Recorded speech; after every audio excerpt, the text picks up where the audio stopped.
Pasó, Pamela? ¿Ya lograste todo o no?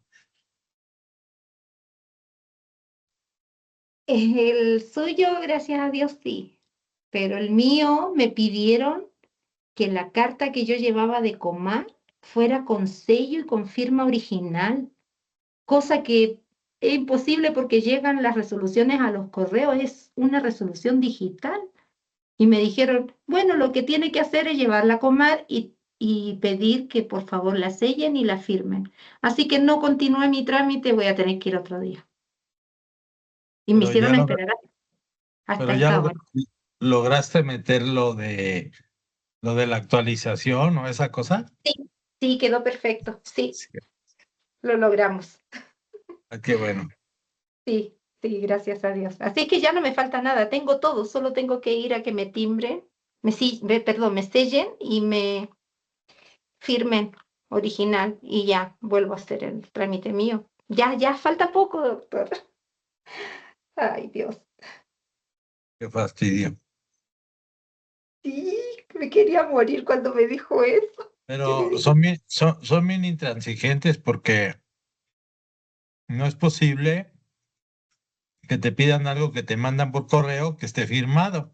O sea, es correcto. O sea, hablé con la licenciada por WhatsApp, con la de la Defensoría Pública, la que me había ayudado en ese entonces, cuando me llegó la negativa, y me dijo, ¿cómo va a ser sello original y firma original si llegan las resoluciones a un correo electrónico? Eso no es así, pero bueno, tengo que ir para allá. todavía te falta otra madrugada. No, gracias a Dios, el trámite mío se toma la cita en línea. Ah, qué bueno. Sí, sí, los trámites que son de los empleadores son así de madrugada y me da la impresión que es para como desincentivar que los empleadores mexicanos empleen a extranjeros. Creo, creo que es eso. No lo dudaría. Pero está bien que sean bien nacionalistas.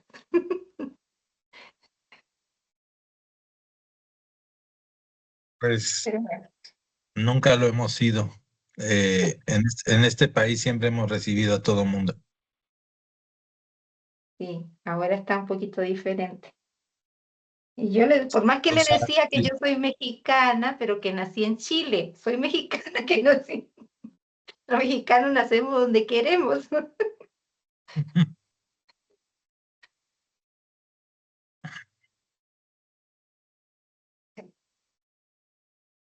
Bueno, vamos a esperar nomás hasta las 7:05 y empezamos.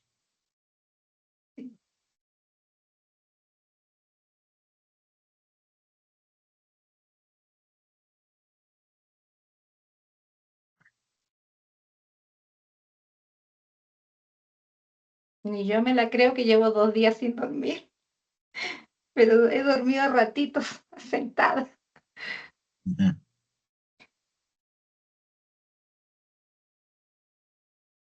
Oye, entonces estuviste ayer esperando allá en inmigración con la lluvia de ayer Sí, y te llevaste tu casa de campaña, ¿o qué? con botas. Yo igual fui con botas. No, ayer fui con tenis, pero que eran como de agua. Y hoy fui con botas.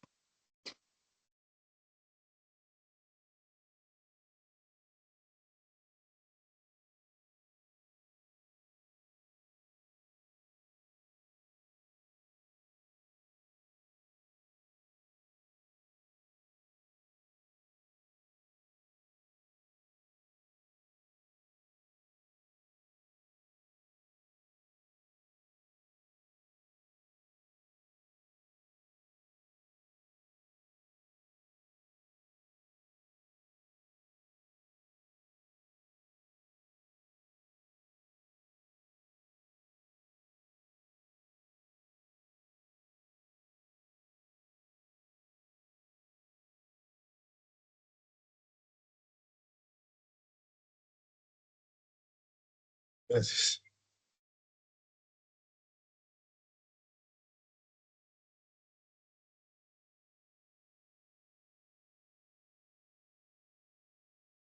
Bueno, a ver,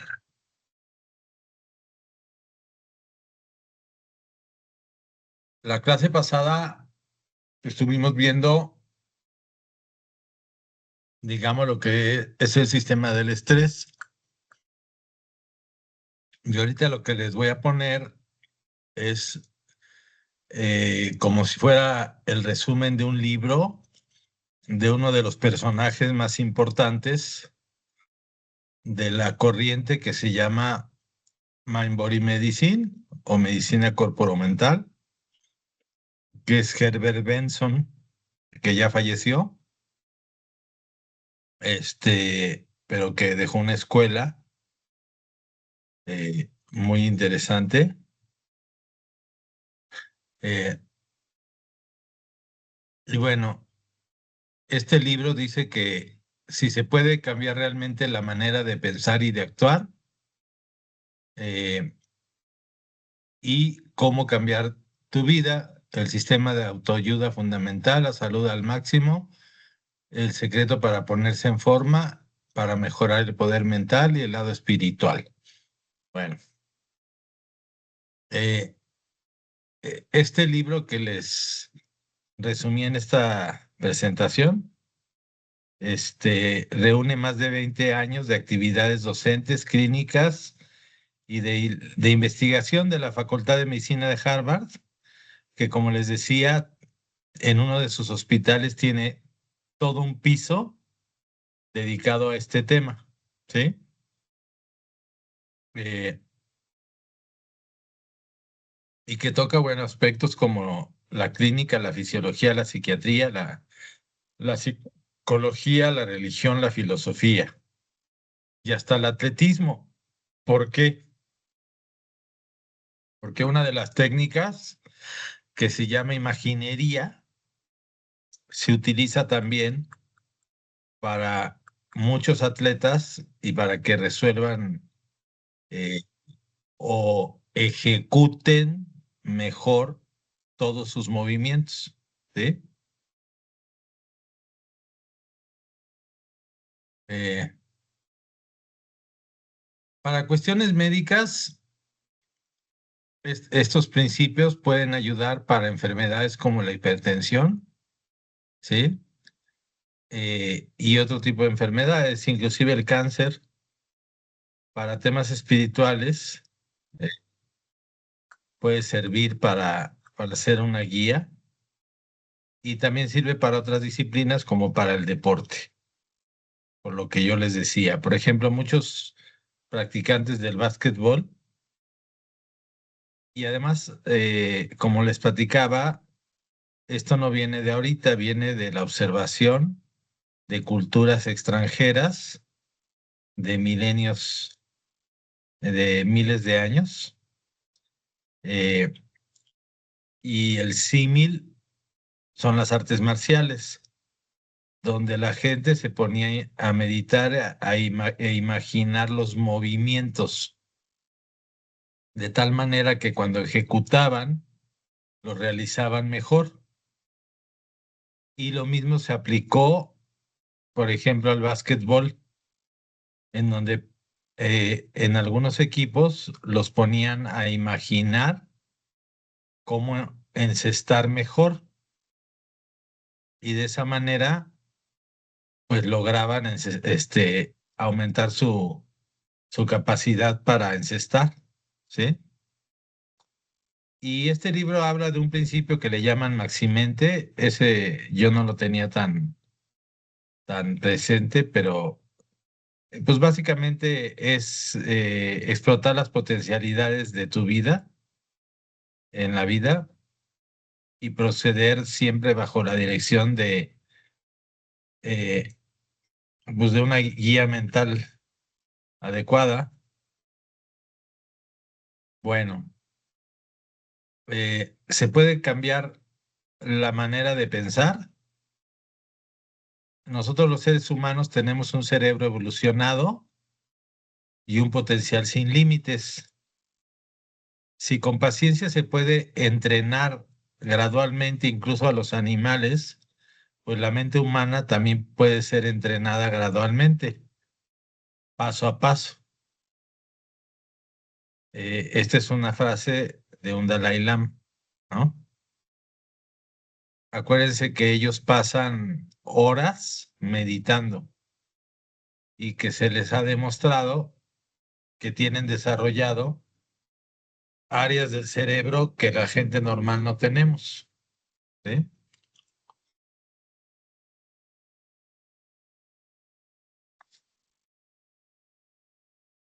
Eh, ¿Con qué frecuencia nos hemos criticado por no vivir a la altura de nuestras potencialidades? ¿Cuántas veces hemos dicho si pudiera, ¿no? Liberarme de este mal hábito que me limita, superar este problema de salud que me frena, ser más disciplinado y productivo en mi trabajo,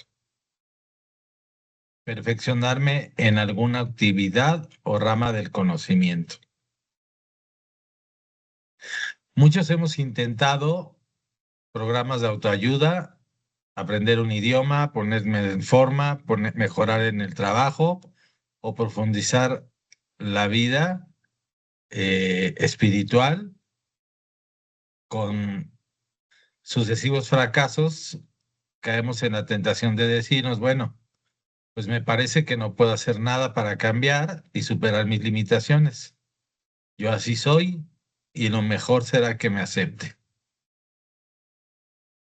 Esto no es correcto porque las investigaciones demuestran que el cambio importante en nuestra vida es posible, como superar los malos hábitos, ¿sí? Aliviar muchas de las dolencias que tenemos.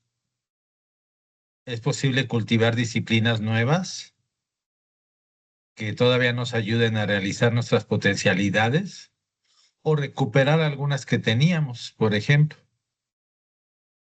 Eh, es posible iniciarse en un modo de vida realmente diferente y más pleno. ¿Cuál es el primer paso? La relajación. El principio del cambio es lo que llama Benson, llevar al máximo las potencialidades de la mente. Y este proceso está directamente relacionado con la relajación, que si lo podemos hablar en términos médicos, era lo que platicábamos la semana pasada. En vez de que se active el simpático, como en el caso del estrés, lo que activamos es el parasimpático. En vez de tener la respuesta de huida y fuga, lo que hacemos es una respuesta de relajación. Entonces, la relajación se refiere a la capacidad del cuerpo para entrar en un estado que se puede definir científicamente, caracterizado por una reducción del metabolismo, disminución de la presión sanguínea, del ritmo respiratorio y cardíaco, e inclusive se ha demostrado de la emisión de ondas cerebrales que son más lentas. Eh, no llegan a ser eh, a veces, o sea, solo en una persona muy entrenada, llegan a ser ondas de sueño, ¿no? Pero sí, sí pueden llegar a ser, digamos, de sueño profundo, pero pueden llegar a ser ondas, como si estuviéramos dormidos, ¿sí? Eh, entonces, bueno, una de las bases principales es la relajación, ¿no? Y se alcanza meditando. ¿Cuántos de ustedes han meditado? ¿Cuántas? Porque normalmente son mujeres. Creo que Carlos no ha llegado.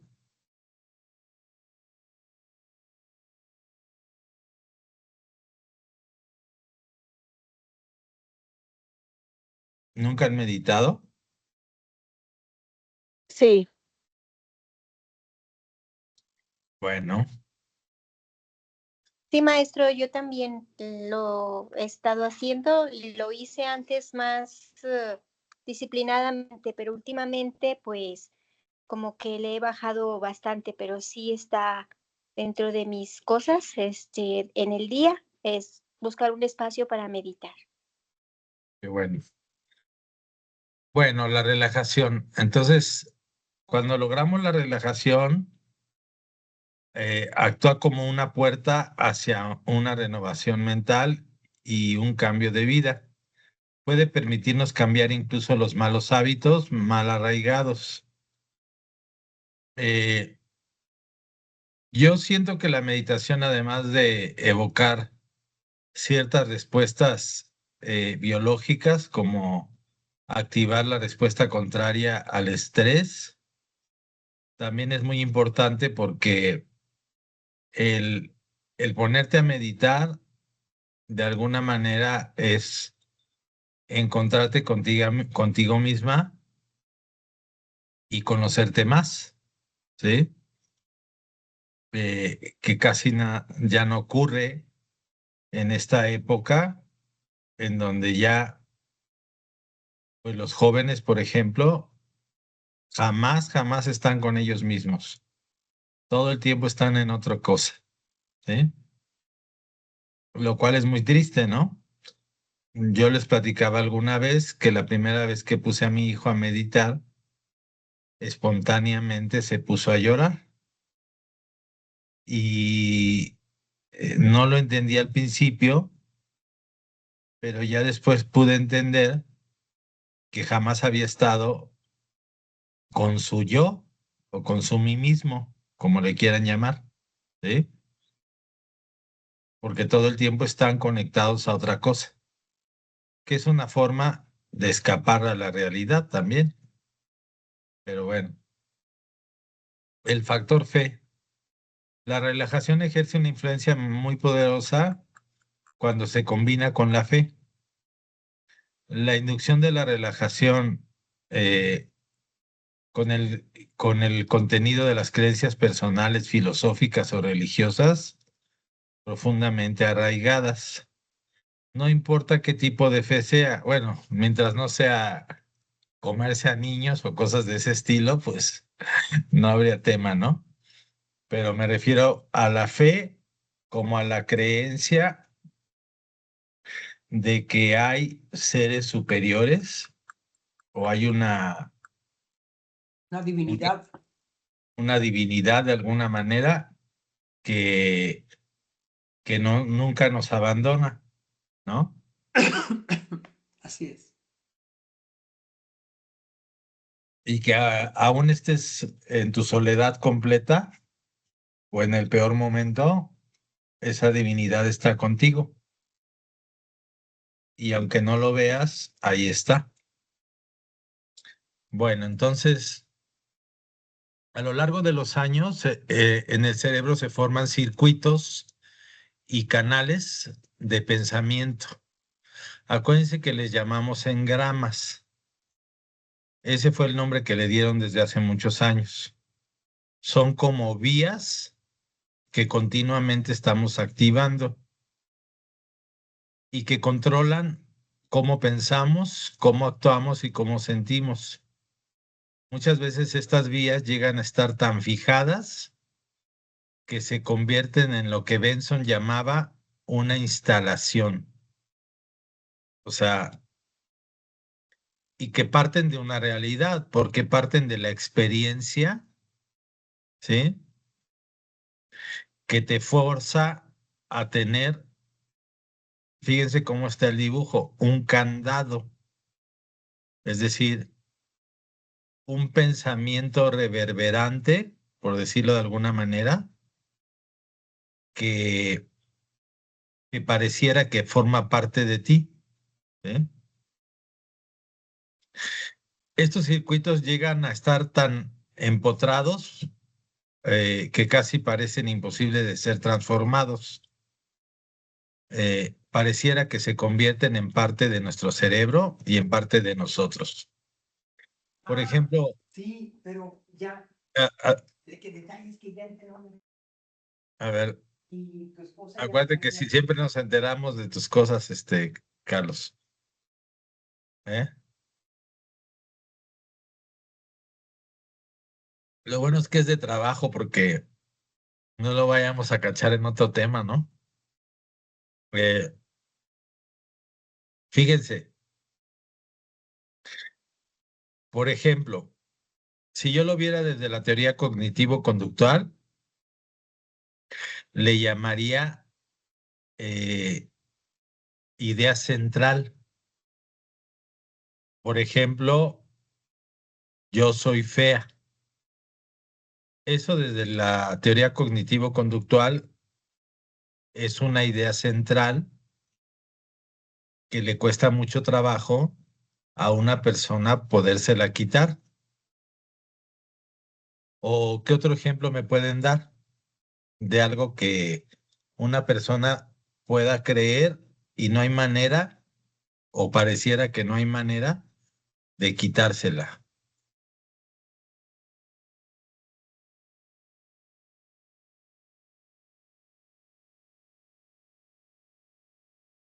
Hay muchísimas. Yo soy tonto, Yo no puedo. yo no Yo, puedo, yo no eh, tengo la capacidad para hacer esto. siempre me pasa lo mismo. Cada vez que lo intento me pasa lo mismo y entonces esos pensamientos recurrentes pues hacen que la persona se autosabotee, ¿verdad? Que se... Inclusive puede ser temas fisiológicos, por ejemplo, el dolor. Sí, Hay gente que está acostumbrada a sentir dolor y que siempre se queja de que siente dolor. ajá, Bueno, en los hemisferios cerebrales, en el lado izquierdo es más responsable del pensamiento analítico, las habilidades de inferencia y las relaciones con el lenguaje. Actúa, como dice aquí, como un superagente de prensa que selecciona y categoriza la información.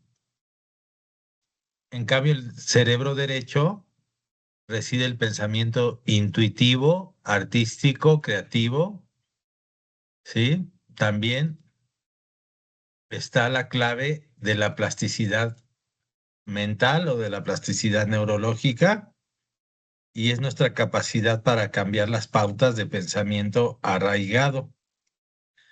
Algunos investigadores han demostrado estas funciones características mediante estudios de fenómenos split brain, está muy gacho porque es cortarles el cuerpo calloso a algunos animales, ¿no?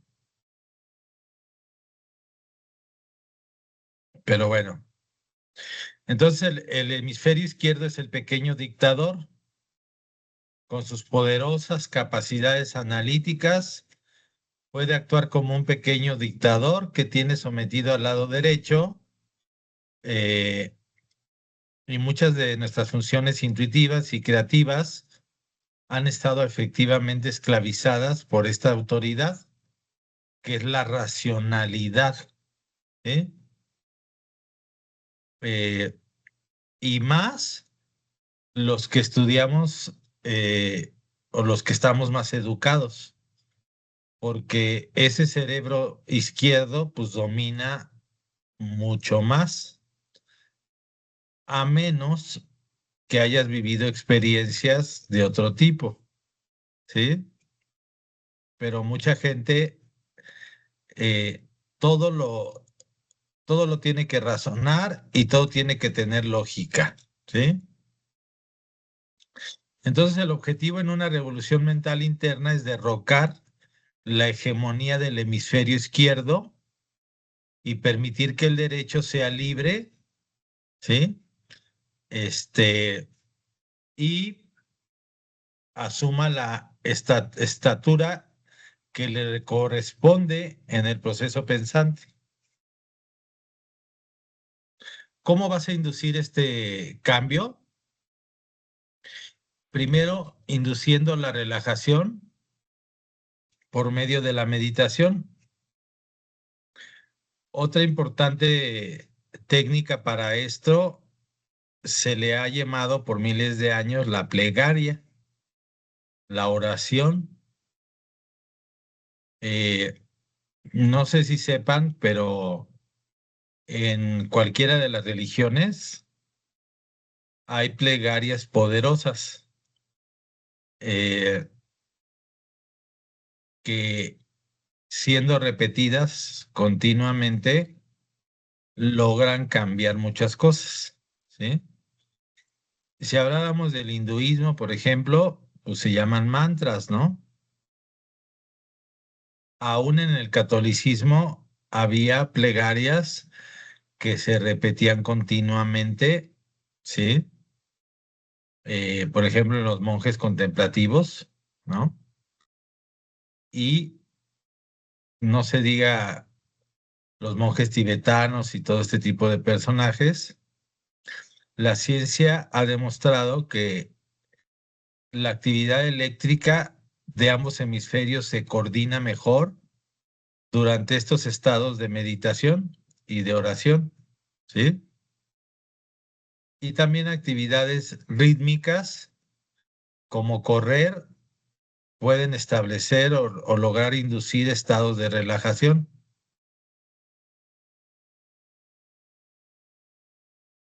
Eh, entonces, mediante este principio que describe Herbert en su libro, que le llama Maximente, uno puede aumentar sus posibilidades, tener éxito en un programa de autoayuda y fortalecer la autodisciplina personal, alcanzar objetivos en el atletismo, por ejemplo, con lo que les decía, ¿sí?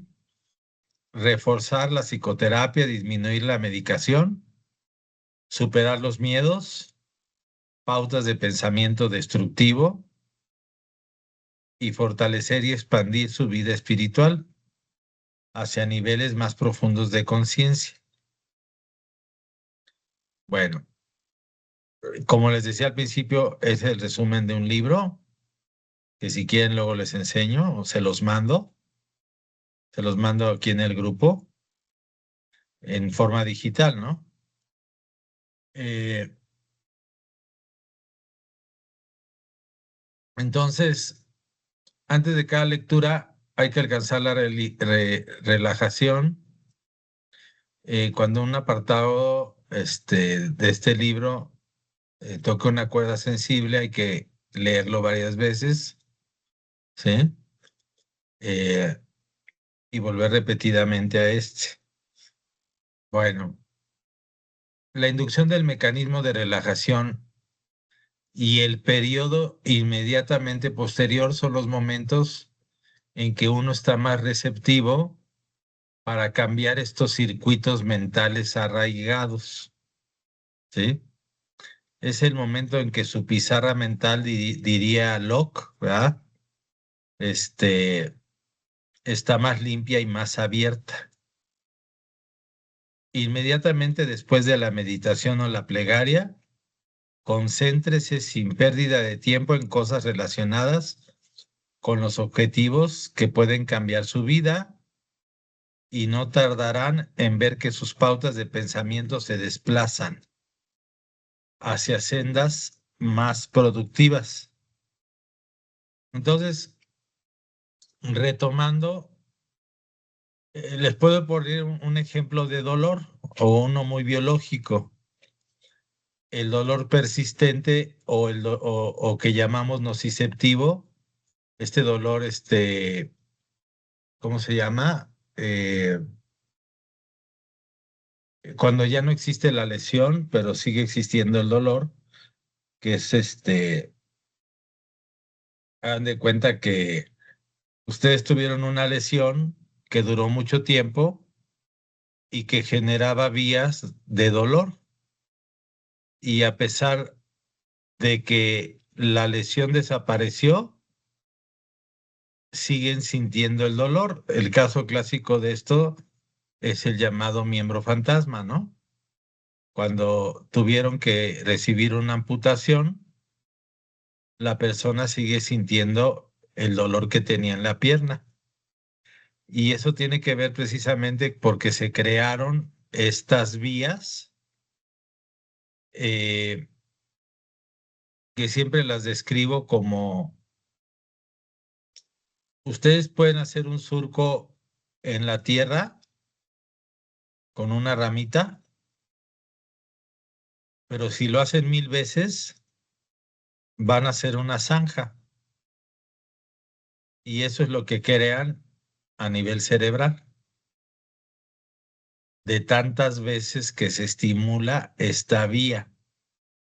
En el caso del dolor neuropático, tantas veces estuvo estimulado estas vías que a pesar de que ya no exista la lesión, estas vías permanecen continuamente activándose, ¿eh?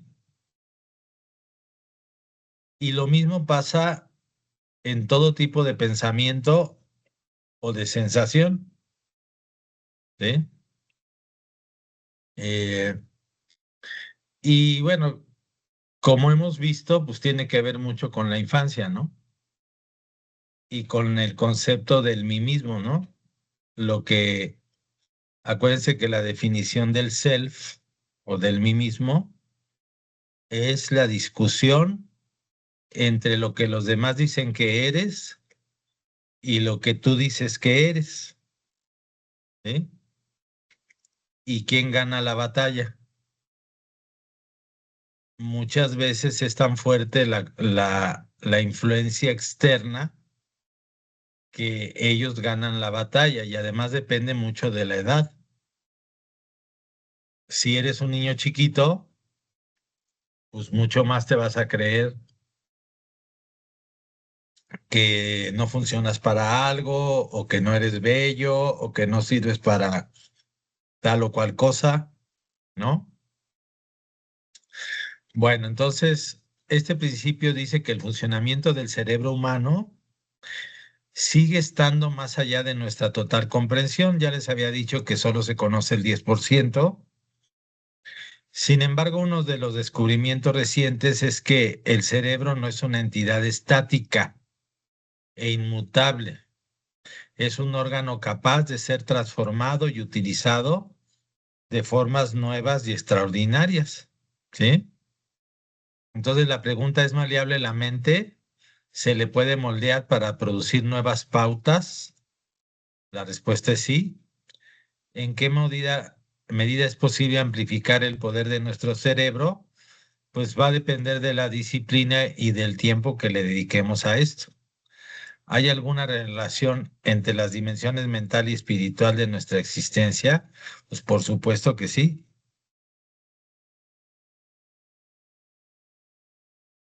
Uno de los proyectos de investigación de esta época tan bonita que hizo Benson allá en Harvard eh, fue viajar a las fronteras del Himalaya, ¿verdad?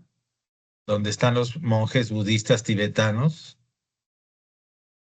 Lo que inicialmente interesó a los investigadores fue la capacidad que tenían para elevar espectacularmente su temperatura corporal, aún estando en ambientes totalmente fríos, valiéndose solamente de un tipo de meditación, eh, que bueno, su traducción es mujer fogosa, ¿no? Fuego, y pueden estar en la nieve y no traer camisa, o bueno, traer una camisa muy delgadita y soportar el frío que existe allá.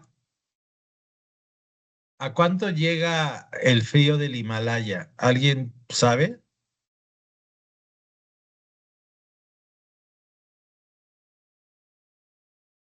Vamos a decir, ahí están a una altura en ese dibujo, en esa pintura están a una altura abajo del Everest. Vamos a pensar que están como yo no lo sé, como a 6000 metros o algo así. Si tú llegaras a las puntas más altas del Himalaya, puedes llegar a los -70, -40. Entonces imagínense un cuate que se entrena para poder controlar la temperatura corporal, ¿no? Bueno, dice el experimento de las sábanas mojadas. En el primer viaje al Alto Dharamsala, el equipo descubrió que los monjes en meditación, prácticamente desnudos, podían elevar la temperatura 10 grados centígrados con el aire a solo 15 grados. ¿Sí? Eh, Presenciaron ceremonias en donde los monjes envolvieron su cuerpo con sábanas empapadas de agua a 9,5 grados y en 3 a 5 minutos las sábanas comenzaban a echar vapor. En 30 a 40 minutos estaban completamente secas y el proceso se repitió 3 veces sin que ningún monje temblara. ¿Sí? Eh, en la noche del 5 de febrero del 85, que estaban a -18 grados, 10 monjes subieron a pues a un lugar alto a 6,200 metros. Para que puedan medir, no existe un volcán en México que tenga una altura de ese tamaño, ¿eh? Eh, y en América tampoco, porque el más grande, que es el Aconcagua, no llega a ese tamaño de altura, a esa altura. Bueno, calzando solo sandalias y cubiertos con una ligera tela de algodón. Se sentaron en cuclillas y permanecieron inmóviles durante 8 horas consecutivas practicando meditación. Ni siquiera reaccionaron cuando les cayó nieve encima. Al amanecer se pusieron de pie, se sacudieron la nieve y bajaron tranquilamente la montaña.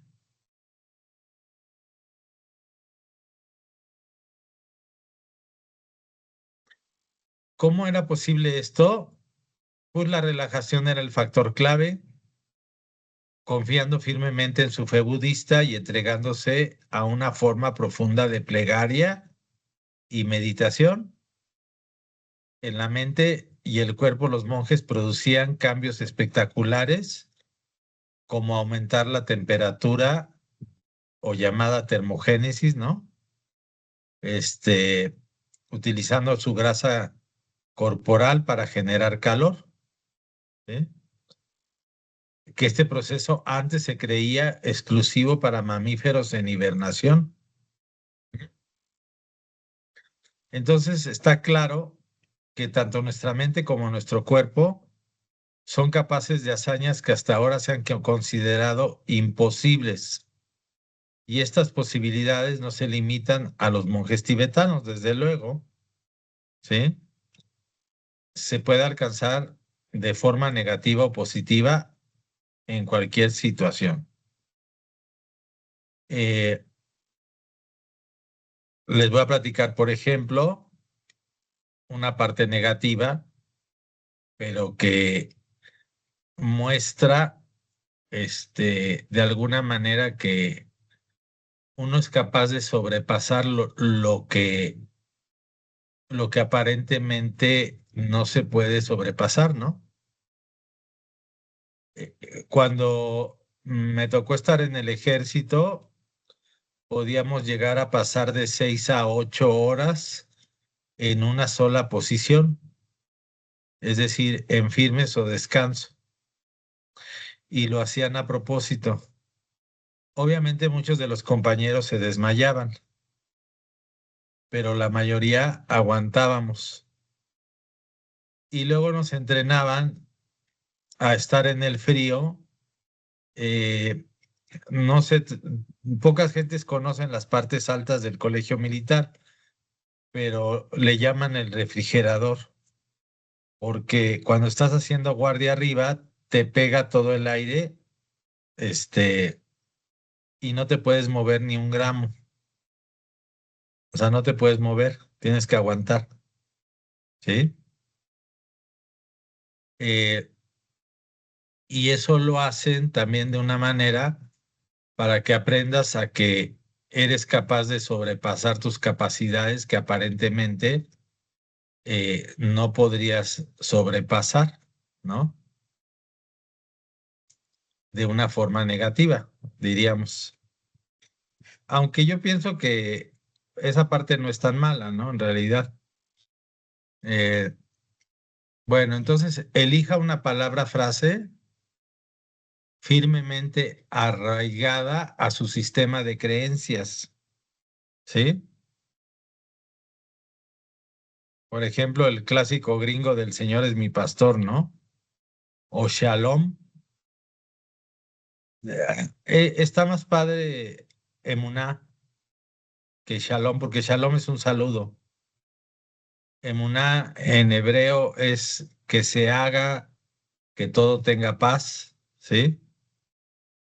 Uno, o como los que han regresado a la espiritualidad prehispánica, dicen el Ometeotl, ¿no? O simplemente la palabra paz. Y esto me recuerda mucho al poder de la palabra con este japonés que hizo los experimentos con el agua. Sí, me imagino que sí lo conocen todos o no. ¿Mm? Se me olvida el nombre del japonés, la verdad. Es Este, Masaru Emoto, maestro. Masaru Emoto. Masaru Emoto Sí. hace un experimento muy bonito en donde escribe palabras, unas positivas y otras negativas, y las pone en agua que se está convirtiendo en hielo. O sea, está en la etapa de convertirse en hielo. Y las palabras positivas forman estructuras bellísimas, mientras que las palabras negativas forman estructuras todas desordenadas. ¿Sí? Entonces siéntese cómodo en una posición sosegada, es decir, tranquila. No todo mundo está acostumbrado a adquirir las clásicas posiciones de meditación. La meditación se puede hacer hasta sentado, ¿sí? No necesitas a fuerza ponerte en posición de loto, ni mucho menos, porque luego terminas peor porque te están doliendo las piernas y no puedes concentrarte, ¿no? Entonces, una meditación puede hacerse hasta sentados, ¿no? Cierre los ojos y relaje su musculatura, respire lentamente de forma natural, repitiendo la palabra o frase elegida al exhalar, sobre todo. Y una cosa muy importante, cuando se hace meditación no se debe uno de preocupar. Y los que son obsesivos, les cuesta mucho trabajo meditar, porque también hasta en la meditación quieren ser obsesivos y ser perfectos, ¿sí? Eh, Cuando acuda un pensamiento, diga, ya está bien, y vuelva a la repetición de la palabra, ¿no? Decía un maestro de artes marciales que en la meditación debes de permitir que los pensamientos lleguen como flechas, que así como llegan se van, pero no te puedes oponer a que lleguen, solamente llegan y las dejas ir, ¿sí? Y te vuelves a enfocar, en este caso, en la palabra que escogiste. ¿Mm? Continúe de 10 a 20 minutos manteniendo esta práctica y practíquela una vez o dos veces al día. ¿eh? Elementos absolutamente esenciales son la repetición de una palabra, un sonido, una plegaria o una acción muscular. Por ejemplo, hay técnicas de relajación muscular que, que se utilizan en la meditación, que pueden ser ir contrayendo de arriba hacia abajo la musculatura. Ustedes imaginan que aprietan la musculatura de la cabeza y la relajan. Y así se van hacia abajo con la cabeza, el cuello, los hombros, el tórax, los miembros superiores y así hasta llegar hasta los pies. Es apretando y soltando, ¿sí? Esa es una forma o una clásica técnica de meditación. Y ahí la concentración está en estar contrayendo y luego relajando. O hay otras más bonitas en donde te puedes imaginar que, por ejemplo, de tu tercer ojo, aquí en el centro,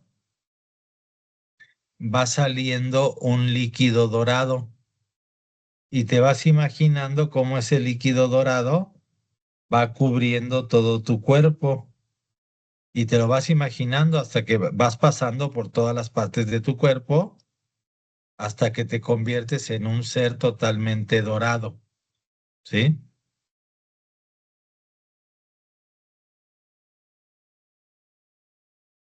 Bueno, el cerebro, su estructura básica es la neurona, ¿no? Cada neurona tiene, aquí esto es lo más interesante, porque cada neurona tiene entre 1,000 y 500,000 conexiones, y cada conexión tiene la potencialidad de comunicarse con cualquier otra parte del cerebro, ¿sí?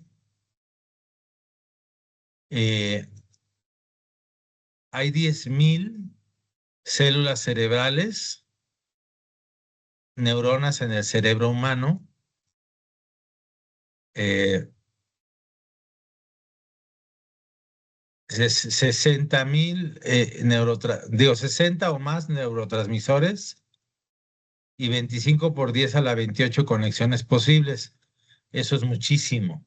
O sea, estamos hablando de millones. Es decir, es más importante no el número de neuronas, sino la capacidad que tienen de interconectarse. Entonces les recuerdo que les platiqué, creo que a ustedes, que cuando murió Einstein, querían saber, pobrecito Einstein, ¿verdad? Porque pues, le sacaron el cerebro y lo disecaron, porque querían saber qué era biológicamente ser inteligente o tener un coeficiente intelectual alto. Y anatómicamente el cerebro de Einstein era igual a cualquier cerebro, pero cuando lo analizaron histológicamente, lo único que pudieron encontrar es que tenía más interconexiones que la gente normal. Precisamente eso hacen lo que llamamos las dendritas, ¿no? Eh, que son todas esas interconexiones que tiene una neurona. Entonces, dice aquí que estas interconexiones no necesariamente sean físicas en el aspecto que se toquen, ¿verdad? Pero se comunican a través de neurotransmisores, ¿no? Y a veces también las neuronas están conectadas a través de canales iónicos, ¿sí? Eh, y también se comunican obviamente a través de las hormonas que se conectan al torrente sanguíneo y pueden afectar a células cerebrales muy alejadas de la fuente original. clásicamente les he puesto ejemplos como el de las citoquinas, que en el caso del estrés afecta al cerebro, pero hay otro tipo de sustancias que también pueden viajar y afectar neuronas, ¿no? Por ejemplo, las endorfinas. La endorfina principalmente es producida por la hipófisis eh, y tiene una circulación cerebral que baña todo el cerebro y va a producir sedación, alivia el dolor y produce una sensación de placer o de euforia.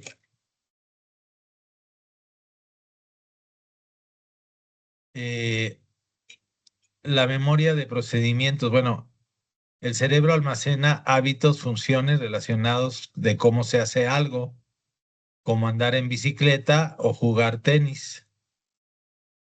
Almacena fechas, números y otro tipo de datos. Eh, la clave del cambio, cuando más basta en nuestra mente, nuestra experiencia, más tiene para almacenar el cerebro. La clave es aprender y seleccionar la información significativa del ruido de la memoria.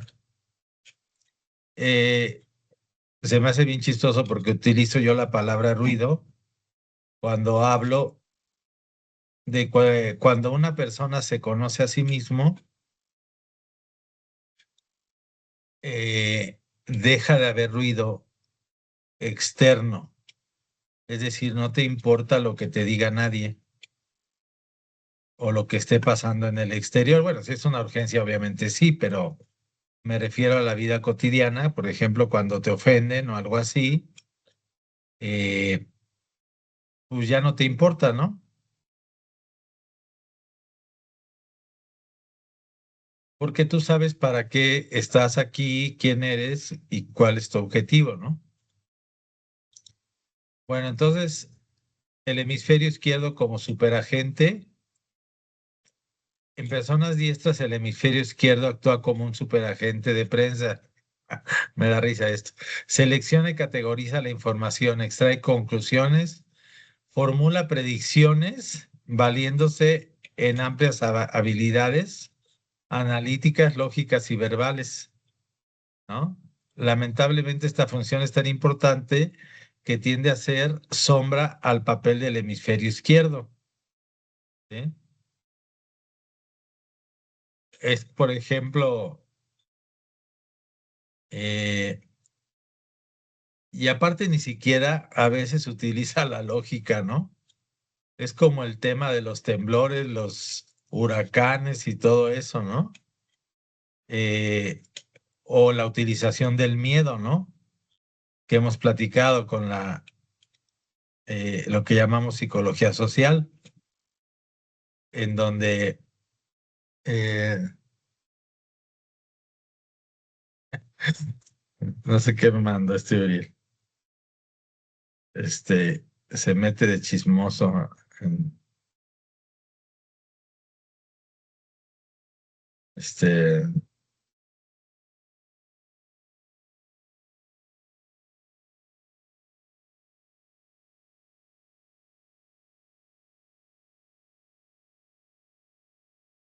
quién sabe qué fue, ya no supe ni qué fue. Pero fíjense qué chistoso, ¿no? Porque Eh, por ejemplo, a veces ni siquiera el análisis tiene lógica, ¿no? Por ejemplo, ¿cuántas veces nos han dicho que el mundo ya se va a acabar y te lo crees, aunque no tenga lógica, ¿no? O que porque estamos acercándonos a cierto mes es que ya va a temblar, ¿no? O cosas de este estilo, ¿no? Eh, por ejemplo, yo ahorita podría decir, va a haber una tragedia en México porque viene el mundial y se están comportando las personas igual que en el 68. Estoy sacando una relación lógica, pero ¿es la realidad? o puede llegar a pasar, no lo sé, pero yo ya en mi mente lo estoy creando. Ahorita aquí en la Ciudad de México es la moda, ¿eh? Porque como están aprovechando ciertos grupos para tratar de boicotear al mundial, pues nos trae un poco locos en el tráfico, en todo, y no vayas a ir al centro porque está la cosa tremenda, ¿no? Hay unas vallas ahí tremendas y están aprovechando grupos como los de los maestros para, en realidad nunca consiguen nada, ¿eh? Solo lo consiguen los líderes, eh, porque no hay dinero capaz de resarcir el tema de los maestros, ¿no? Pero los líderes que los traen negocian, obtienen cosas ellos y ya, ¿no? Y utilizan estos tiempos para eso. Si estuviéramos en los 60, pues llegaban y los mataban a todos, ¿no? Y se acabó. Este, pero bueno, da una sensación de que algo va a pasar, ¿no?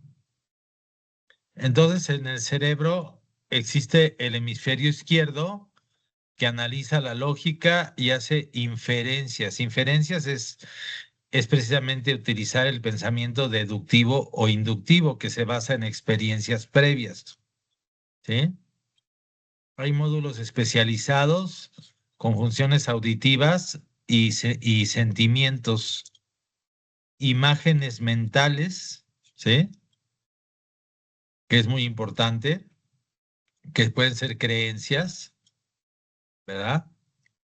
Y en el hemisferio derecho está la intuición, la creatividad, el arte, la percepción espacial y los conecta el cuerpo calloso.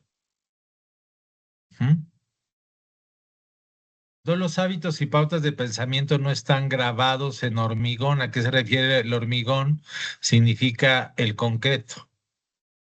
La mente en todos nosotros es algo maleable, capaz de dejarse imprimir formas nuevas y disposiciones nuevas, como una delicada escultura viviente, ¿sí? La clave es la relajación, la coherencia y crear las nuevas ideas o nuevos engramas en el pensamiento, ¿sí? Ujú. Como dice aquí, el hemisferio no es que izquierdo no es que sea malo, sino que ha sido condicionado para pensar de cierta forma. La disonancia cognitiva, dice el doctor Festinger, que formuló este concepto, es cuando una creencia y un comportamiento están en conflicto. ¿Mm? Es decir, hay una incongruencia entre uno de los dos. Eh, entonces debe de cambiar esta disonancia cognitiva entre los valores y las acciones. Y muchas veces esto genera culpa, ¿no? Por ejemplo, cuando actuamos de cierta manera, pero nuestro cerebro derecho dice que no está bien. En un experimento con estudiantes quienes dijeron que hacer trampa estaba mal, pero la hicieron, terminaron afirmando después que de alguna manera este, no era tan grave y sus valores se adaptaron al comportamiento para poder mantener una coherencia lógica.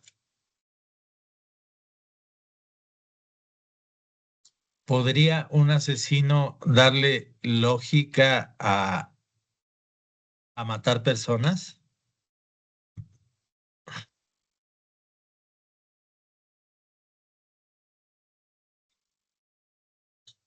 Claro que sí. ¿Nunca vieron la serie de Dexter?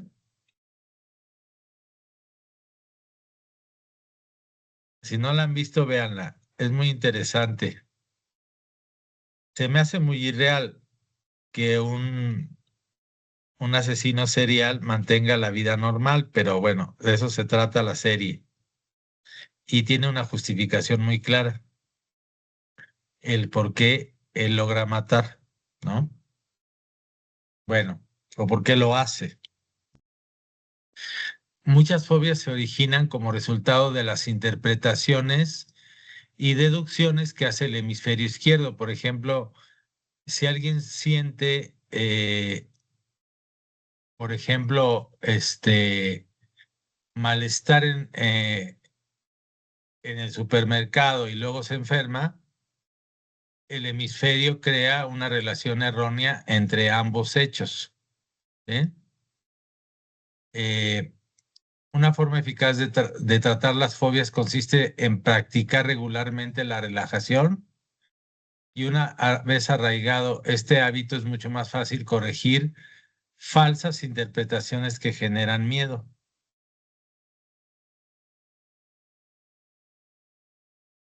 A ver, yo les pregunto a ustedes, ¿no? ¿Cuánto le tienen fobia a los ratones?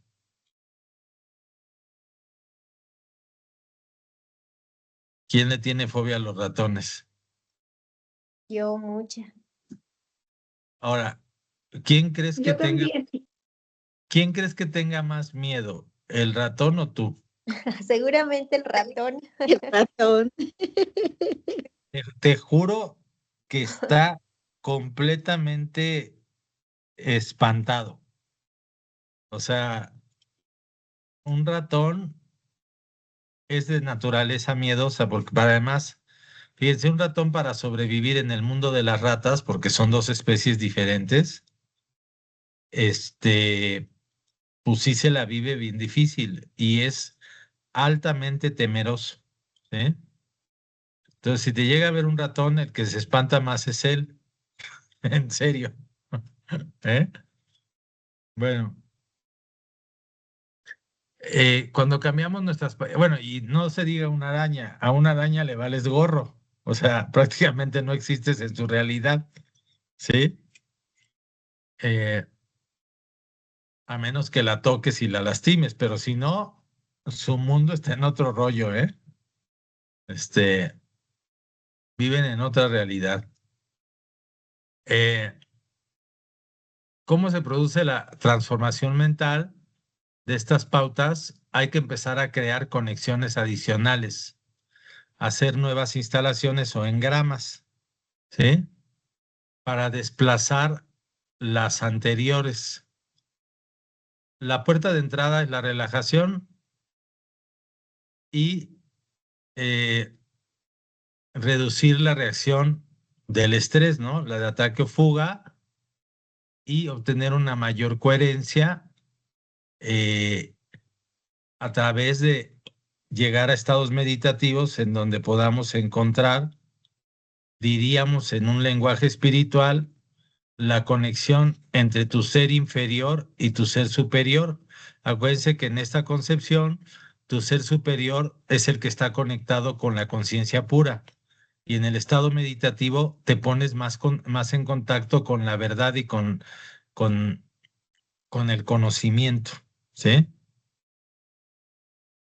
Y así se van a instalar nuevas conexiones cerebrales que van a reemplazar a los hábitos negativos, ¿no? Entonces, a diferencia de la reacción de ataque o fuga, en donde estamos exaltados, angustiados, el cuerpo secreta catecolaminas, ¿sí? La solución es la relajación, que puede desconectar o impedir este tipo de reacción desproporcionada y eliminar las respuestas inadecuadas, ¿sí? Entonces, los científicos han confirmado que durante los estados de relajación, los dos lados del cerebro comienzan a interactuar evidenciando por la similitud de las pautas y de ondas cerebrales que hay mayor coherencia cuando estamos en un estado meditativo entre ambos hemisferios. Ujú. Y este estado mental pues prepara la escena para los cambios significativos y es más fácil pensar creativamente, por ejemplo, oír más a nuestras intuiciones, oír más a nuestro self es decir, a nuestro mí mismo, qué significaría a lo que realmente queremos, a lo que no aceptamos, a lo que nos molesta, oírlo con mayor claridad. ¿Mm? Y se le ha llamado a ciertos momentos lo que llamaron experiencias cumbre. Es su forma más intensa, es el estado de coherencia cerebral, conocido como experiencia cumbre, que es una revelación espiritual, un logro deportivo, un importante progreso intelectual. Eh, Definitivamente, embriagada la mente es literalmente presa del vértigo de sí misma, a tientas penosamente busca palabras que tengan la grandeza y la exaltación suficiente para expresar la visión trascendental. De hecho, muchos de los descubrimientos de la humanidad eh, pues, se llevaron a cabo en este tipo de estados, ¿no? En la ciencia se le llama serendipia, por ejemplo, eh, como el grito de este cuate, no me acuerdo, que decía Eureka, ¿no? O, o así conocimientos que de repente aparecieron. Yo por lo menos, ¿a qué hora de la noche su cerebro resuelve más los problemas? Si lo han vivido.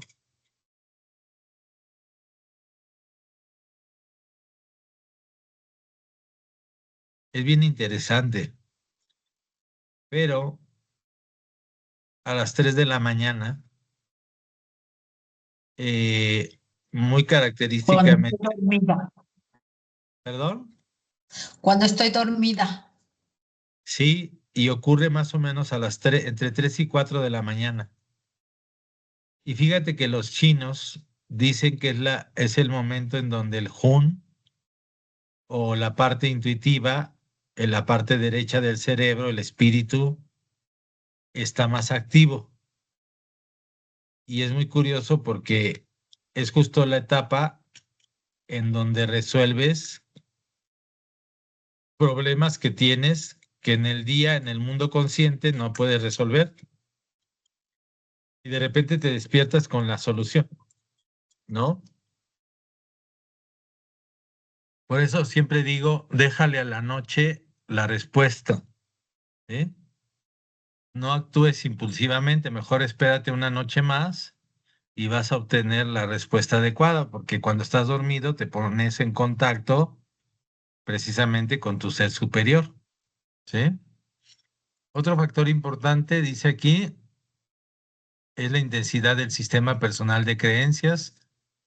Cuando actuamos con una convicción profunda, recurrimos a una instalación cerebral ya existente. Las nuevas pautas se adquieren mucho más pronto porque las vías ya están engrasadas, ¿no? Por ejemplo, las creencias del paciente, las expectativas del enfermo influyen directamente en el resultado del tratamiento. El efecto placebo es mucho más potente de lo que creemos. Eh, ya les he platicado de la paciente de cáncer de corazón. Algunos de aquí ya la conocen.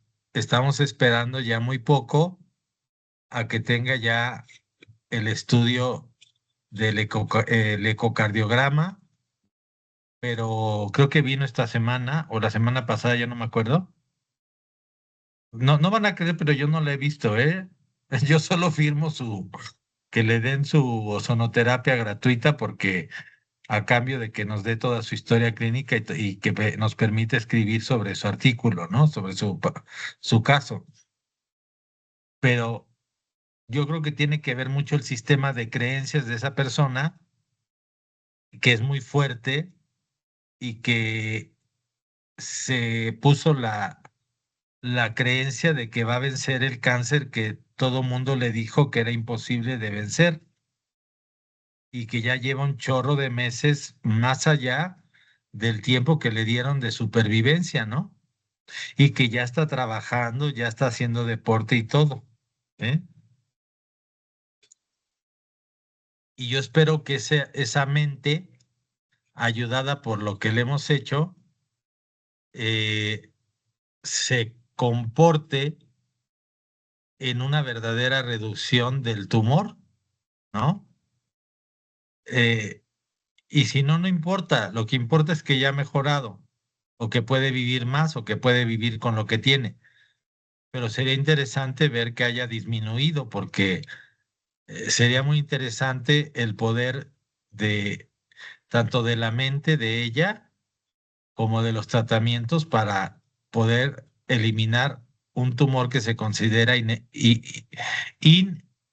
eliminable, ¿no? Eh, la creencia del médico, ¿no? La fe del profesional en el tratamiento también afecta. También cuando le transmite el médico al paciente que, pues, que le va a ir mal o le va a ir bien, va a tener un efecto contundente, ¿no? Y el vínculo de confianza entre ambos potencia enormemente los resultados terapéuticos.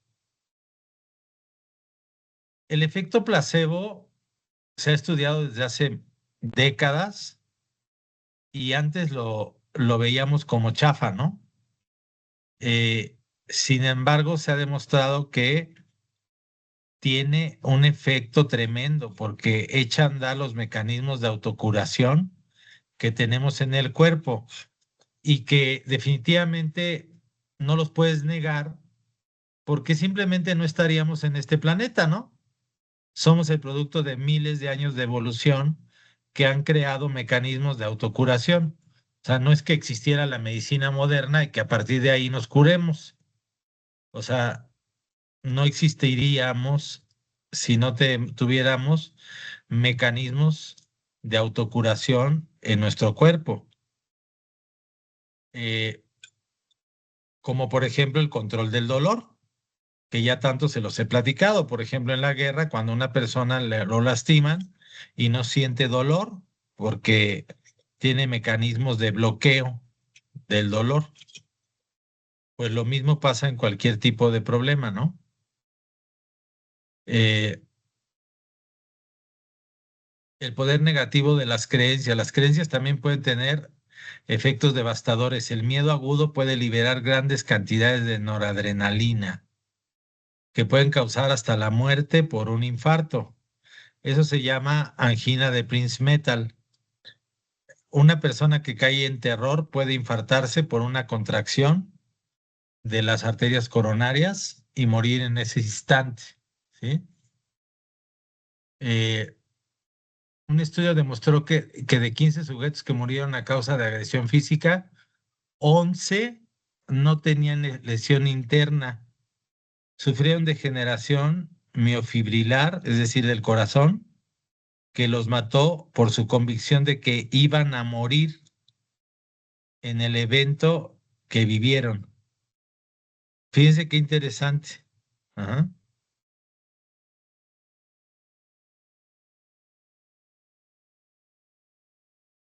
Eh, el individuo puede cambiar muchísimo, pero existen límites. Si a los 40 años alguien quiere hacerse músico, probablemente no podrá convertirse en Mozart o en Beethoven, a menos que tuviera el tiempo, ¿verdad? Pero algunas habilidades hay que empezarlas desde temprana edad o para desarrollar su máximo potencial. O también puede llegar a haber limitaciones genéticas. Sin embargo, este principio maximente refuerza las probabilidades de alcanzar grandes logros independientemente de la edad. Eso no es importante, ¿sí?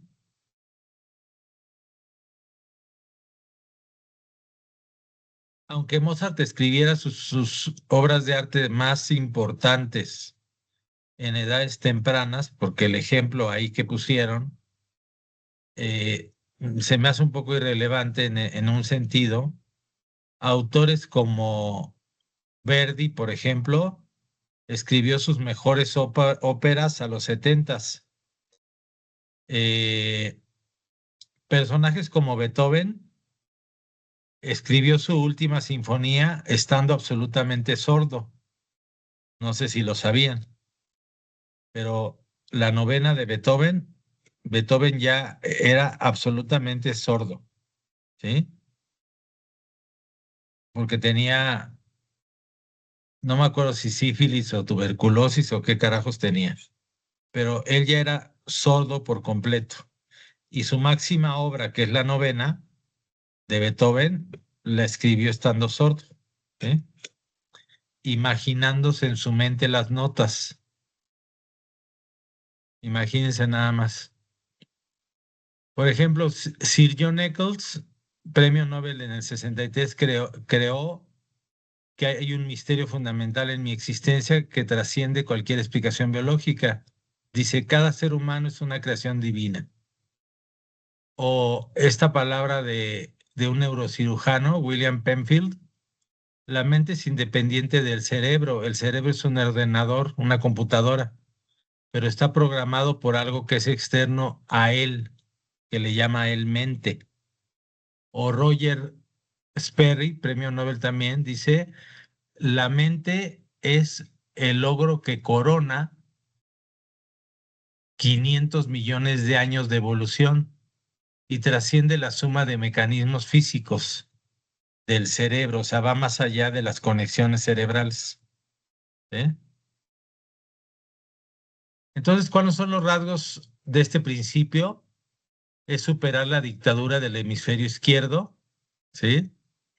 Y aumentar la conexión con el hemisferio derecho, aumentar la plasticidad mediante transformar estas vías y las creencias que son la fuerza que impulsa primariamente los cambios importantes, ¿no? Y como eje se encuentra la relajación.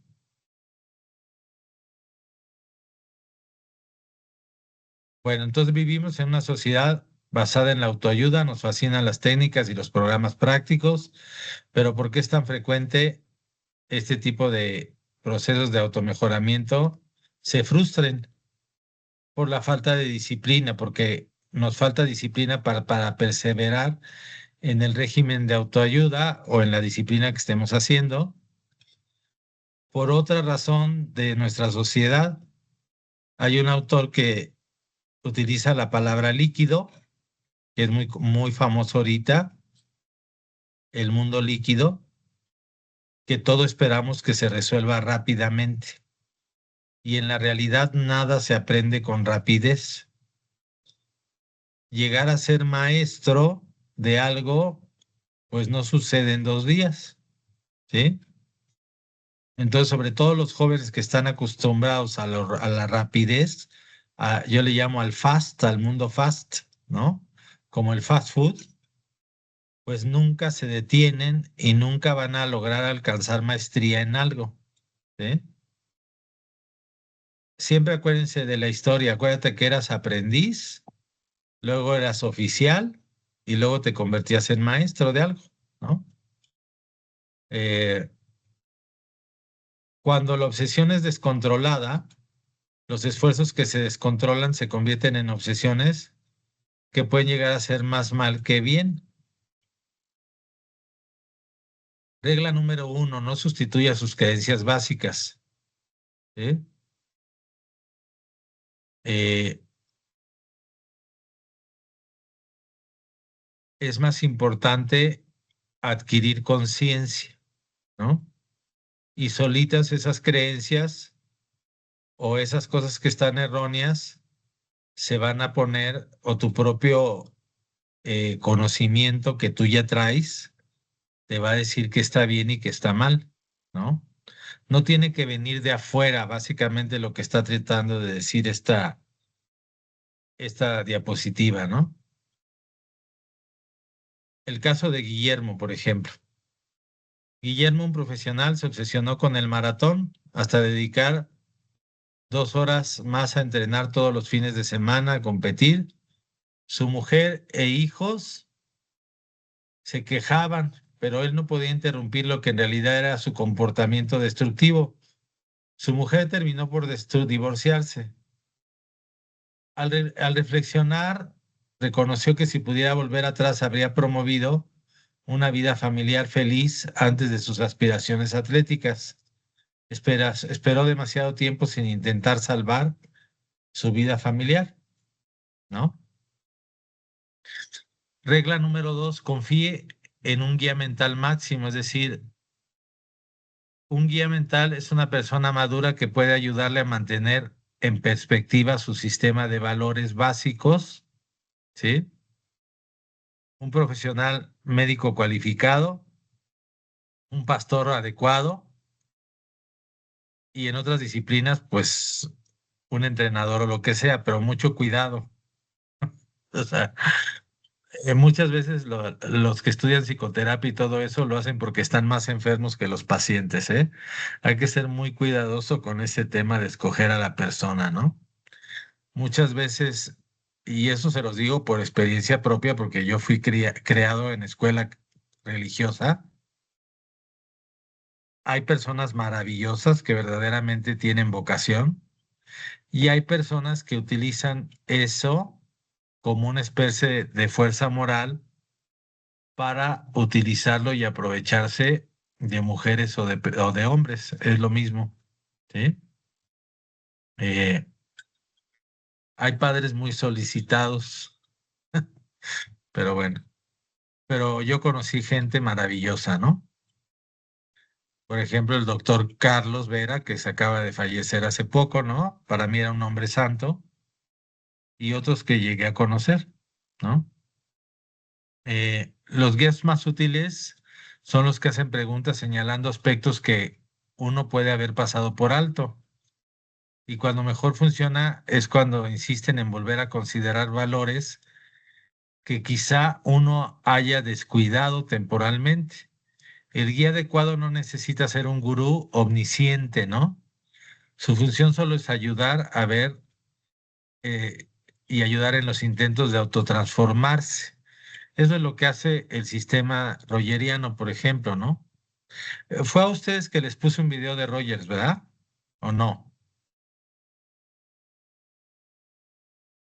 ¿No les he puesto a No me Rogers? acuerdo.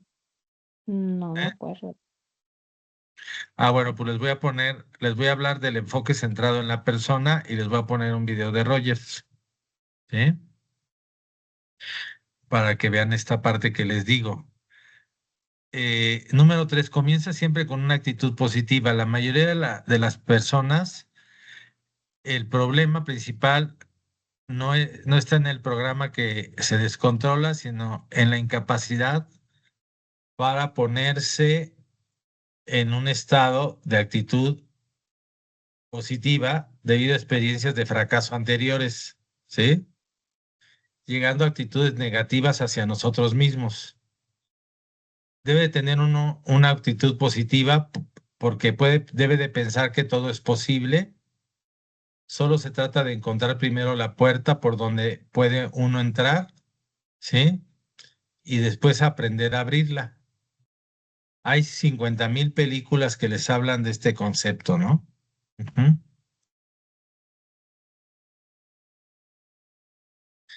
La piedra angular es el pensamiento positivo, ¿no?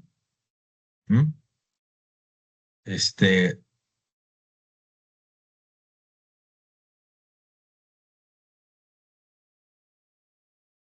eh, en los años 50, eh, Vincent Peale popularizó el pensamiento positivo, el poder del pensamiento tenaz.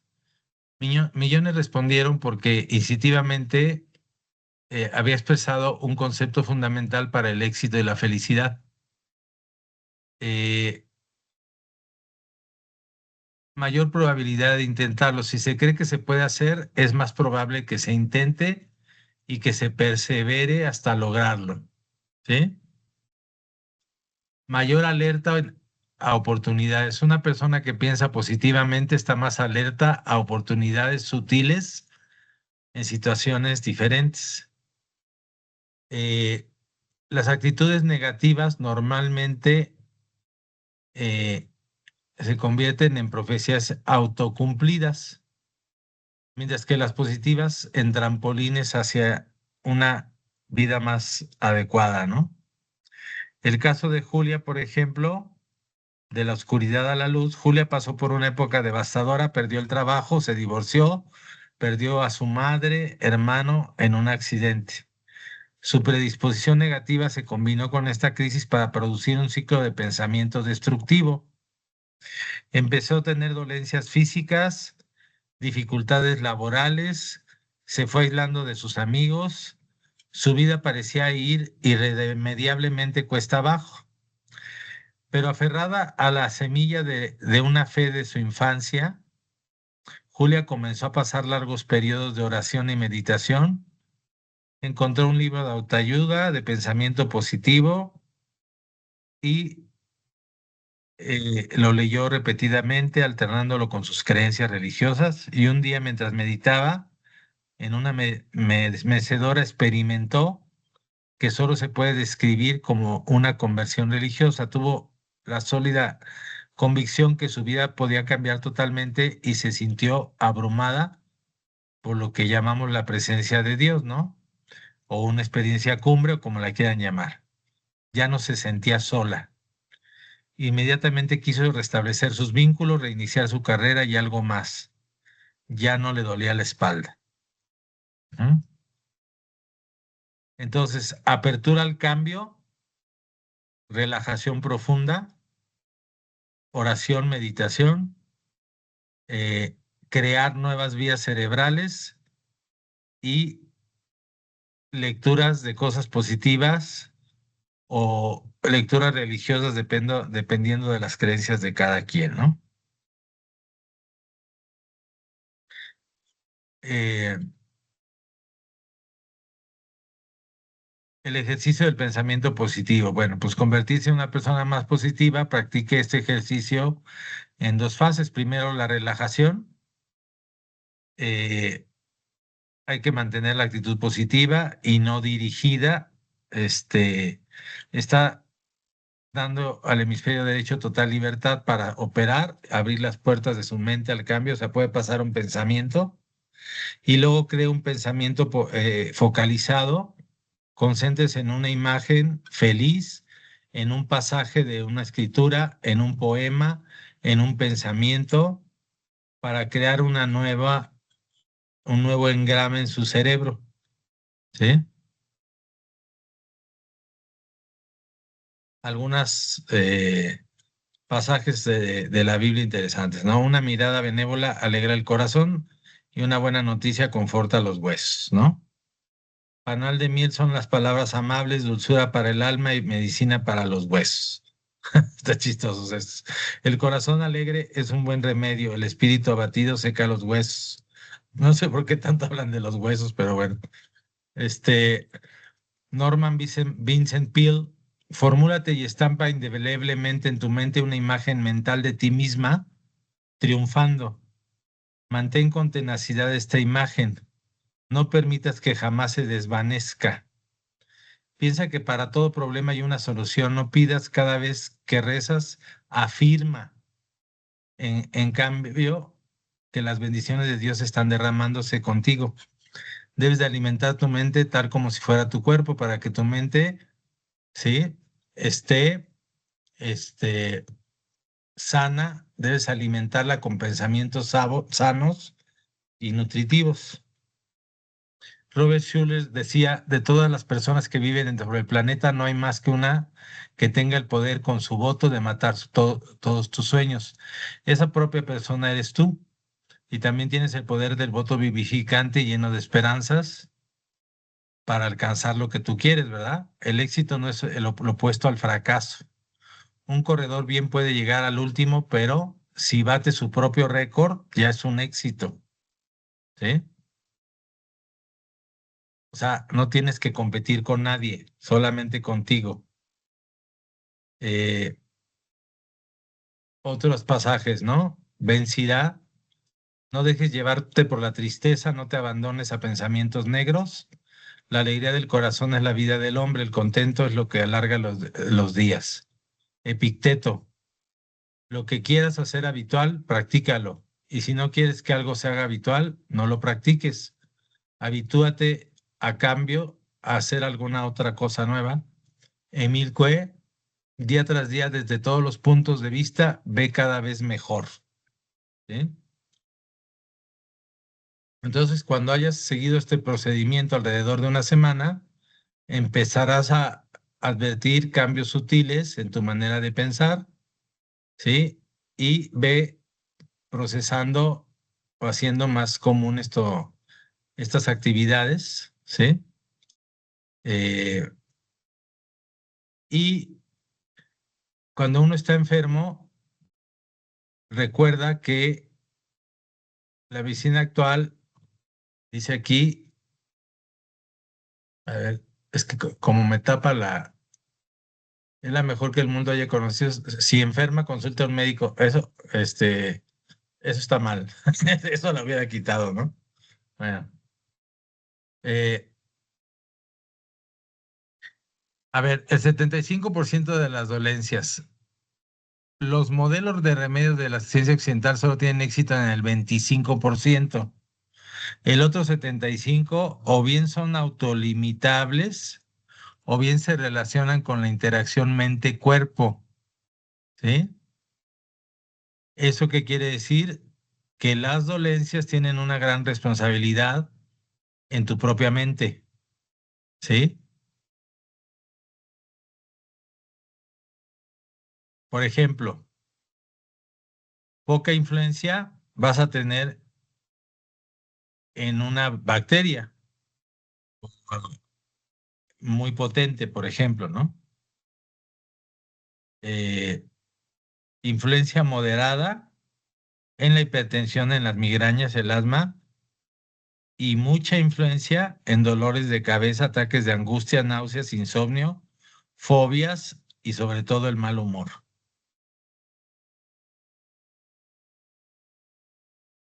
¿Dónde es este principio útil? En ataques de angustia y fobias que llegan a ser invalidantes,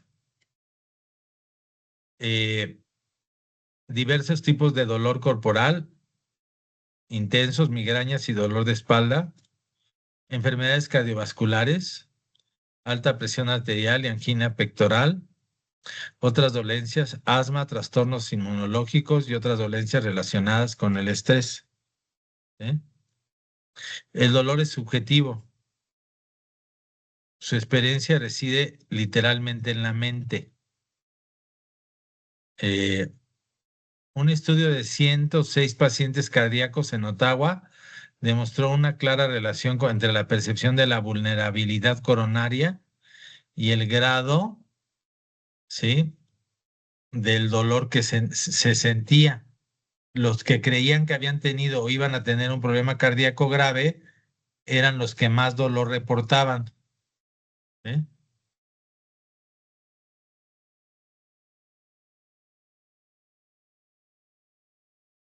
Entonces, la relajación contra el dolor, eh, este autor en la Universidad de Massachusetts estudió pacientes con dolores crónicos que no habían respondido a tratamientos ortodoxos y a un grupo se le impartió un programa para inducir la relajación.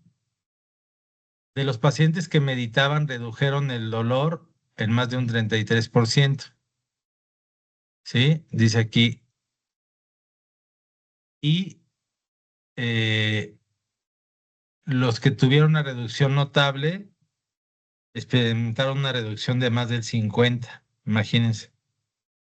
El estudio a 15 meses confirmó los beneficios que se mantuvieron después de haber enseñado a las personas a alcanzar un nivel de relajación. ¿Cuáles son las pruebas de una terapia válida? Los cambios producidos de suficiente magnitud. Una reducción del 10% tiene un valor limitado.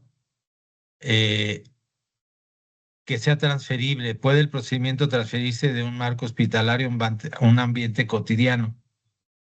Y será efectiva durante un tiempo largo, ¿no? Si la persona realmente entendió y aprendió. ¿Qué se produce cuando hay relajación? Liberación de endorfinas, restauración de ondas alfa, que son las ondas que están en el estado meditativo o en la tranquilidad. ¿sí? Eh, y las creencias del paciente en que el tratamiento dará resultado contribuye a mejorar el dolor. A medida que las expectativas mejoran, aumentan la capacidad de alivio del dolor. ¿Eh? Y el factor emoción, pues también es muy importante. En los psicoterapeutas están probando que la combinación de métodos para relajar y también la expresión de las emociones, eh,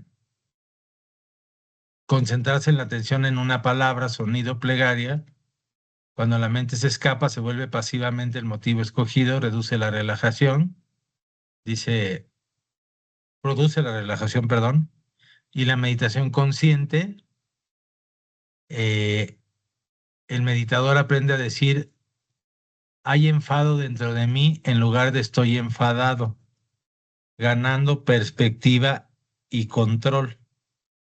Ahorita les voy a hablar del mini mental de Benson, ¿sí?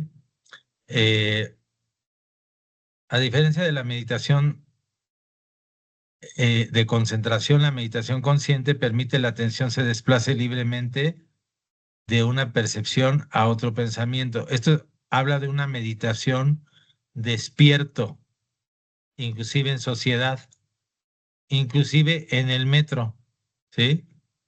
Es lo que le llama el mini mental Benson. Entonces, relajación, meditación, plegaria o apertura mental, pensamiento focalizado en un objeto, en una idea, en una mejora, ¿verdad? Y finalmente, pues llegar al objetivo, ¿no? Entonces, en resumen, está la relajación como puerta fisiológica a reducir el estrés, aumentar la coherencia cerebral. El factor fe también es muy importante, no importando el tipo de fe, y el saber que el cerebro es maleable y que con una práctica constante se instalan nuevas conexiones para reemplazar hábitos negativos. Y también, si es posible, encontrar un guía que te ayude, ¿no? ¿Qué se puede lograr? Pues el máximo de las capacidades que se pueden llegar a tener. Decía Benson, el cerebro posee una capacidad inherente de cambio.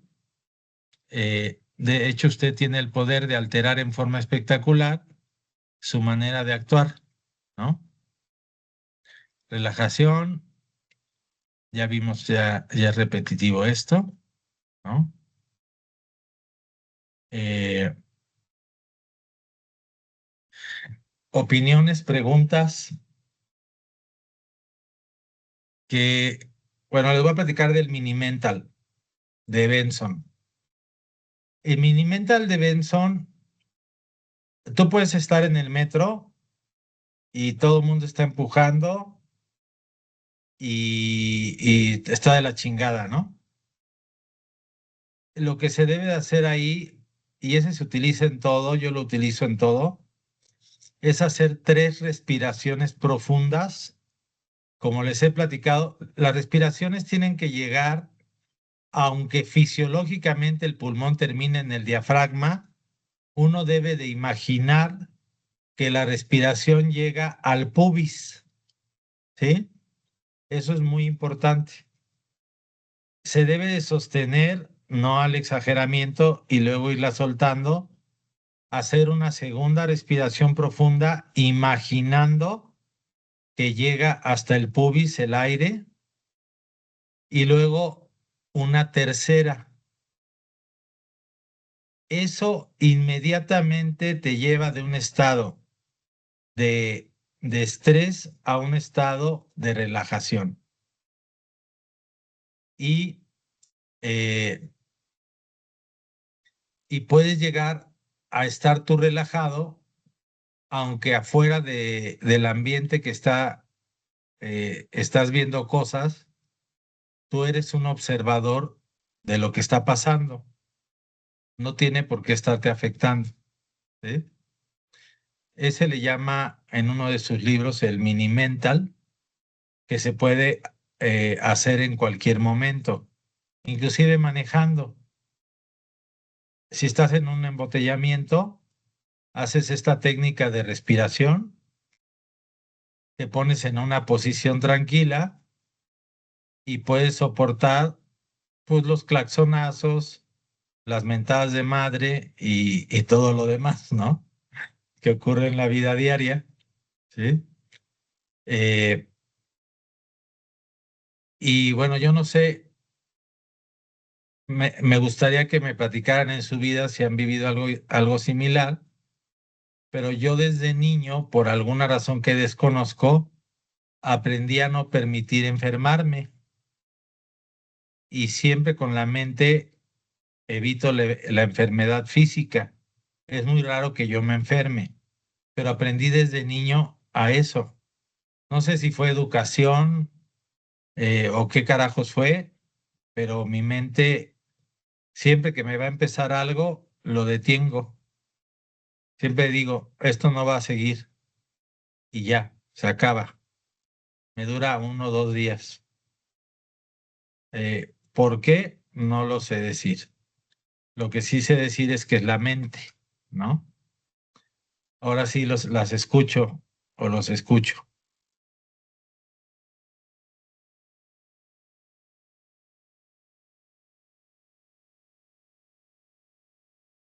¿Qué pensaron? ¿Qué vieron? ¿Qué piensan? ¿Qué han Hola, vivido? profesor. Buenas Adelante, noches. Xiomara.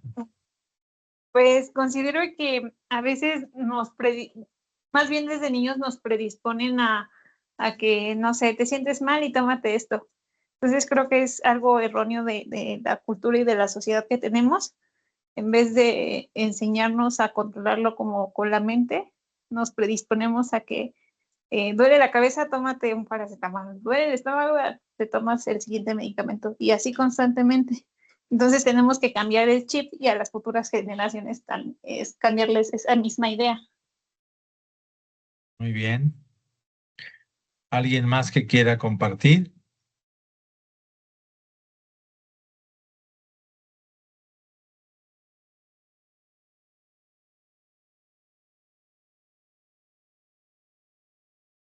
¿Nadie? ¿Entendieron? Yo voy a decir, yo voy a Adelante, platicar. adelante. Vamos, espero.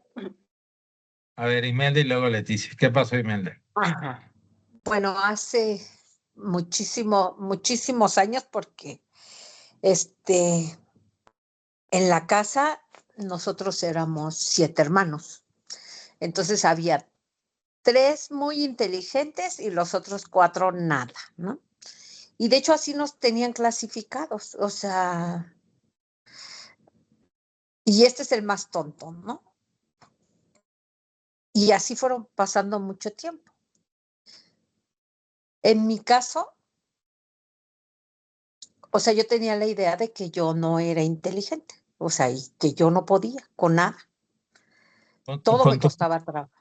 con tu pura voz te da sentimiento, ¿verdad? Platicarnos esto. Sí, y entonces un día un maestro me dijo, es que tú eres muy inteligente, yo no entiendo por qué. O sea, siempre dices que no puedes.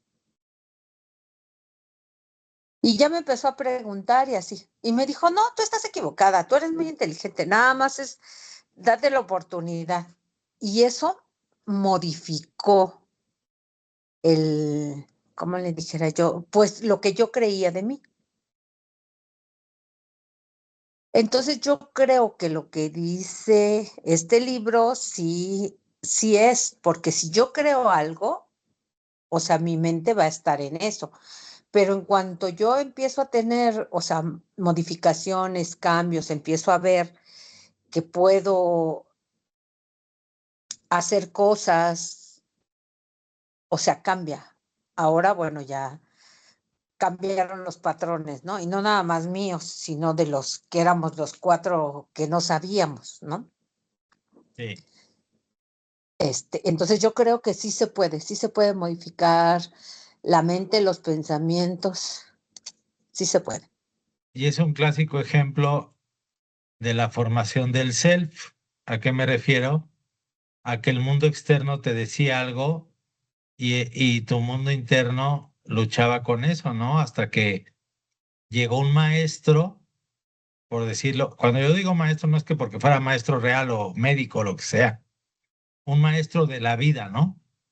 Y a veces un maestro de la vida, con solo decirte una frase o algo así, te ayuda a transformar todo, ¿no? Adelante, Leti. Sí, gracias, maestro. Yo le quería platicar de mi experiencia con la meditación. Cuando viví en Saltillo, Coahuila, ya tengo 10 años en Toluca, entonces hace 10 años ahí en Saltillo, los lunes iba a un grupo de meditación y meditábamos los lunes, pero meditábamos toda la semana, pero los lunes nos reuníamos un grupo. Sí. Y en una de esas, bueno, la meditación pues me llevaba más bien a una relajación.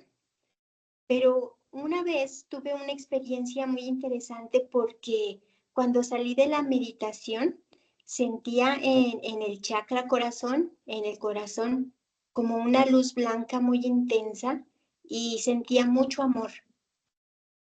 Me sentía muy diferente, experimenté como, bueno, ahí siempre nos hablaban del amor universal. Y entonces empecé a sentir en varias ocasiones esa luz blanca en el corazón, en el chakra corazón, y sentirme llena de amor al grado de tener que verme en un espejo para ver si era yo misma. Algo así. Qué Me bonito. influyó, sí, me influyó mucho ese tiempo. Lo he dejado mucho acá en Toluca. Lo practico, pero no con la disciplina con la que lo practicaba allá, pero la verdad es que sí, sí cambia. Yo soy una antes y otra después de la meditación. Me encanta meditar. Muy bien, Ujú. muchas gracias. ¿Alguien Gracias, más que maestro. quiera compartir?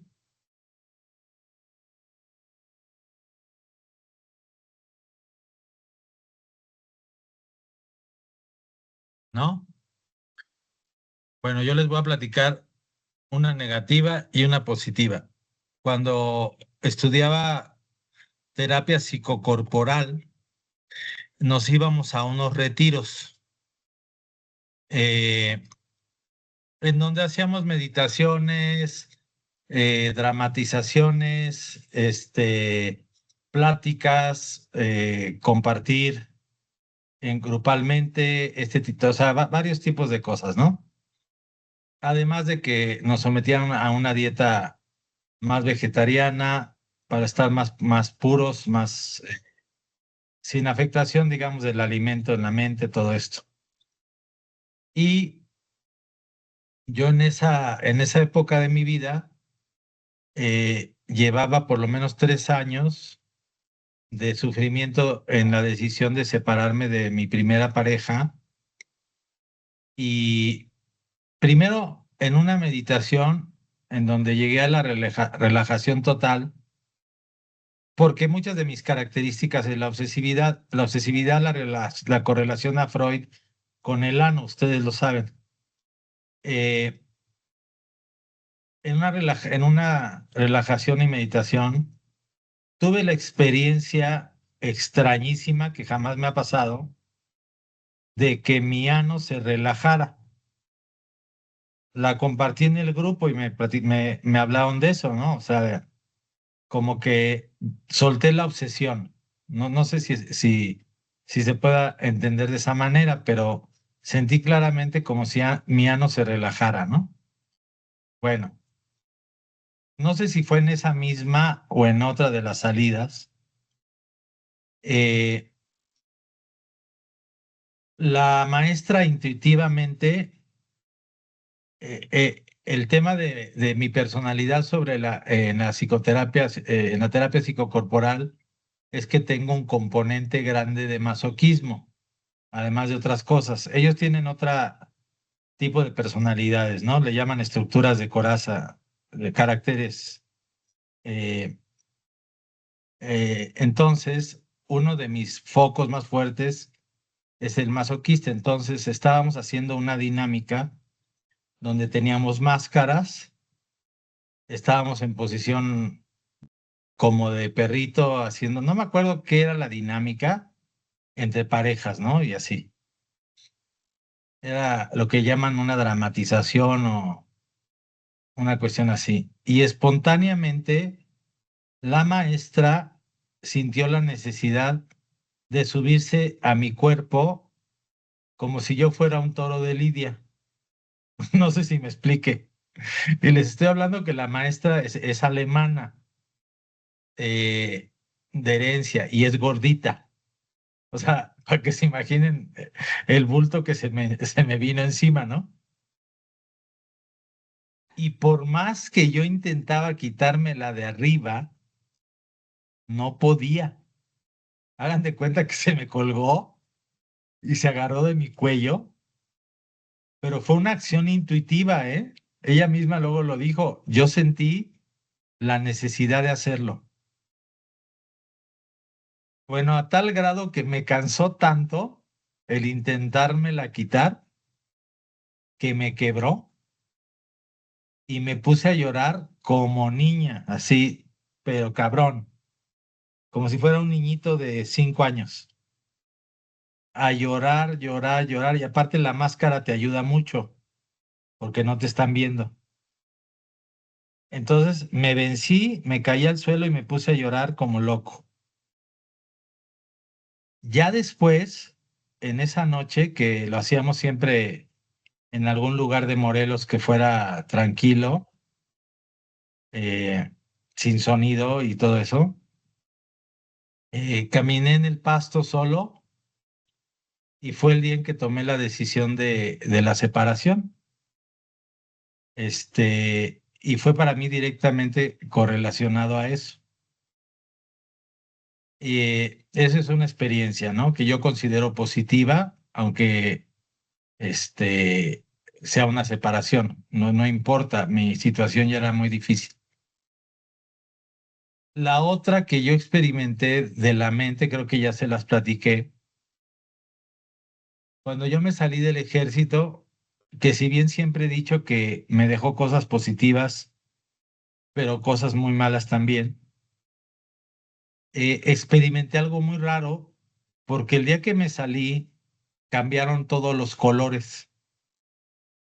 Es decir, yo me acuerdo que en esa época yo vivía frente al Parque de Pilares, mi mamá vivió casi toda su vida, hoy, y yo casi toda la vida vivimos, el que conoce Ciudad de México, en la calle de Matías Romero, que está enfrente de un parque muy famoso, que le llaman de Pilares, donde yo solía ir a correr cuando estaba chavo. Eh, el color de las hojas se convirtió en un color verde oliva, en un color verde brillante a partir de ese momento. O sea que la situación mental en la que yo estaba hasta me hacía que mis sentidos vieran diferente, ¿sí? Bueno, este, ¿alguien más que quiera comentar algo?